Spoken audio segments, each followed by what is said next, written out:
Hello everyone and welcome back yet again to another daily update video. My name is CryptoStash and I hope you're all having an amazing week. Currently it is Friday, the end of the trading week, but let's get right into the charts as Bitcoin is having a small pump to the upside. Basically not that small, it's around 5% as you can see, since we front ran my support level right here, this fair value gap, which was also the around the weekly S1 as you can see right here. So I was expecting at least a dip down into the order block, but as you can see, Bitcoin loves to front run these levels. As of right now, what is happening today in the market after the New York open session and the news, we actually got our inflation data, basically CPI data for today. It was actually not that bad, and so the markets are reacting quite good to it.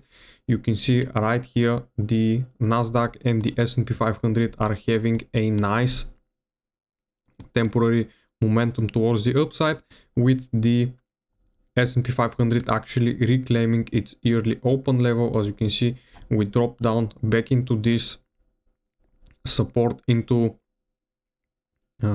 resistance flip. Right now it is acting once again as support. It has also in the previous times, you can see here, acted as resistance, and right now it has flipped as support.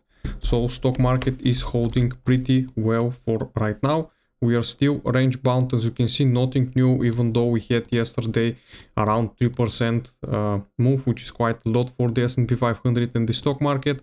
But as of right now, let's go back to crypto. You can see today is quite a nice day for ETH. Since the daily open, ETH is up almost 6% right here, almost touching that weekly pivot. As you can see, Solana is also having a nice run up after bouncing a bit from this very important order block that we have right here on the weekly time frame. You can see right now, basically, if Bitcoin holds, this is where Solana is going to bounce from, at least towards potentially like $100 as of basically being resistance.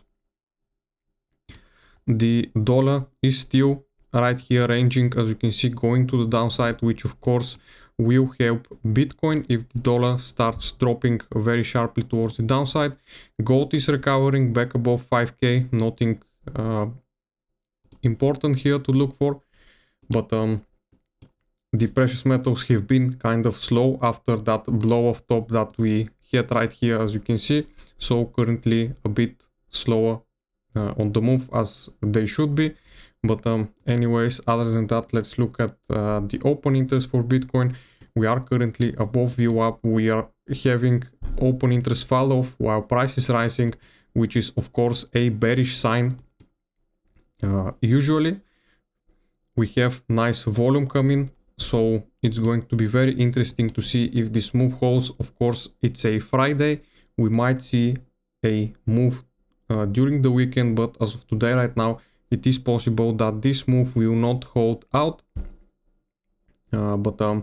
Let's look at the liquidity. You can see we have liquidity all the way up back towards 72 and 73, basically 74k. Those are going to be the most important levels that Bitcoin will need to hit and maybe break above for more potential upside. But as of right now, it is not looking likely. But of course, as I said, we are potentially forming a range like this one. So something like this could happen before we see the big move happening. So we could range all the way like the end of Q1, which is basically going to be the end of next month. We are still early. We are basically in the middle of Q1. It is like the middle of February right now. So this is also something to keep in mind of. Fear and greed index still in that extreme fear zone, nothing new here. And we have for the spot ETFs 2 red days in a row, as you can see right here, with the outflows overall around 600 million. Long versus shorts ratio for the day, you can see right here we actually have more buyers as of right now, so more long positions overall on the major exchanges. And you can see that because price is going nice to the upside with that data report that we had. Funding rates are remaining negative on most of the major exchanges, and we had that data for today. We have some like data on Saturday, but I don't think this is gonna bring like a lot of volatility. But other than that, I do think that will be it for today, guys. I hope you liked the video, and I'll see you again in the next one. Bye.